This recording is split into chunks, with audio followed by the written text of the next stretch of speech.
జాతీయ మురికి వాడల అభివృద్ధి పథకం కింద పేదవాళ్ళకి కుళాయి కనెక్షన్లు ఇచ్చారు. అట్లాగే దారిద్ర్య రేఖకు దిగువ ఉండే వాళ్ళకి కూడా కుళాయి కనెక్షన్లు ఇచ్చారు.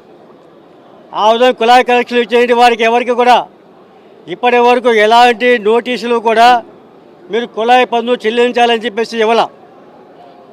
ఆ విధంగా ఇవ్వకపోగా ఉన్న పలంగా మీరు వేల కొలది ఒక్కొక్కరికి 18,000, 20,000, 30,000, 40,000 దాకా కుళాయి పన్ను కట్టాలని చెప్పేసి కోర్టు ద్వారా మేము నోటీస్ ఇస్తామని చెప్పేసి జిల్లా లీగల్ అథారిటీకి సంబంధించి జిల్లా లీగల్ సర్వీస్ అథారిటీ వారి ద్వారా నోటీసులు సర్వ్ చేశారు. ఇది చాలా దుర్మార్గం. ఎందుకంటే కార్పొరేషన్లో తగినంత మంది సిబ్బంది ఉన్నారు, సచివాలయ సిబ్బంది ఉన్నారు, రెవెన్యూ అధికారులు ఉన్నారు, బిల్లు కలెక్టర్లు ఉన్నారు. వీరందరూ కూడా ఎప్పుడైనా కానీ నోటీసులు అనేవి సంవత్సరానికి 2 దఫాలుగా ఇంటి పన్నులు కానీ కుళాయి పన్నులు కానీ చెల్లించుకునే విధంగా ఇవ్వాలి.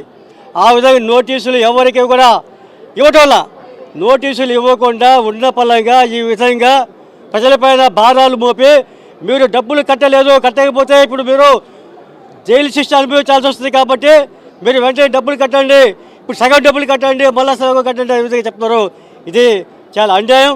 ప్రభుత్వం ఇటువంటి చర్యలకి ఇదే మొట్టమొదటిసారిగా నాకు తెలిసి నెల్లూరు నగరపాలక సంస్థ చరిత్రలో ఇంతవరకు ఎవరికి కూడా వేలాది మందికి నోటీసులు ఇచ్చే సందర్భం లేదు. ఇప్పటికైనా సరే అధికారులు ఈ విషయంలో మీకున్నటువంటి అధికారాలు వినియోగించుకొని రెగ్యులర్గా ప్రతి 6 నెలలకు ఒకసారి నోటీసులు ఇవ్వండి, పన్నులు వసూలు చేసుకోండి. వేలాది రూపాయల భారాలు వేయటం అనేది ఎంతవరకు న్యాయమో ఆలోచించాల్సిన కోరుతున్నాం. ఇదే విషయం మీద జిల్లా జడ్జి గారికి, చైర్మన్ జిల్లా లీగల్ సర్వీస్ అథారిటీ వారికి మేము విన్నవించుకోవడానికి వచ్చాం. నెల్లూరు నగరపాలక సంస్థ చరిత్రలో మొట్టమొదటిసారిగా పన్ను వసూళ్ల కోసం ప్రజలకి కోర్టు ద్వారా నోటీసులు ఇచ్చి గొంతు మీద కోర్టు నోటీస్ అనేటటువంటి కత్తిపెట్టి బలవంతంగా పన్ను వసూళ్లు చేయడం అనేటటువంటిది నెల్లూరు నగరపాలక సంస్థ చరిత్రలో ఎప్పుడూ లేనిది. మున్సిపల్ శాఖ మంత్రి నారాయణ గారి సారథ్యంలో ఇక్కడ ఉన్నటువంటి ఎమ్మెల్యే కార్పొరేటర్ల యొక్క నేతృత్వంలో ప్రజల మీద ఈ రకమైనటువంటి బలవంతపు పన్ను వసూళ్ల నోటీసులు జారీ చేశారు. దీన్ని తీవ్రంగా సిపిఎం పార్టీగా మేము ఖండిస్తా ఉన్నాం. ఇది సరైనటువంటి పద్ధతి కాదు.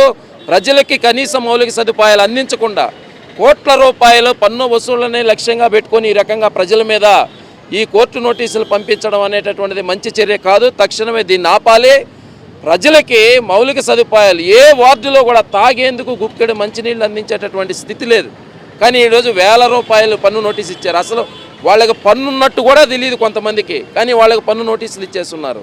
పన్ను నోటీస్ అనేటటువంటిది 6 నెలలకు ఒకసారి ఇవ్వడం, కానీ వాళ్ళని రెగ్యులర్గా కట్టించేటానికి బిల్ కలెక్టర్లు ఉన్నారు, సచివాలయ సిబ్బంది ఉంది. వీళ్ళెవ్వరూ పని చేయకుండా ఈరోజు వేల రూపాయల పన్ను నోటీసులు అనేటటువంటిది జారీ చేయడాన్ని మేము సిపిఎం పార్టీగా తీవ్రంగా వ్యతిరేకిస్తున్నాం. ఇది సరైనటువంటి చర్య కాదు. తక్షణమే వీటిని ఉపసంహరించుకోవాలి. లేని పక్షంలో మేము ఆందోళన భవిష్యత్తులో వీటికి వ్యతిరేకంగా చేపడతామని తెలియజేస్తున్నాం.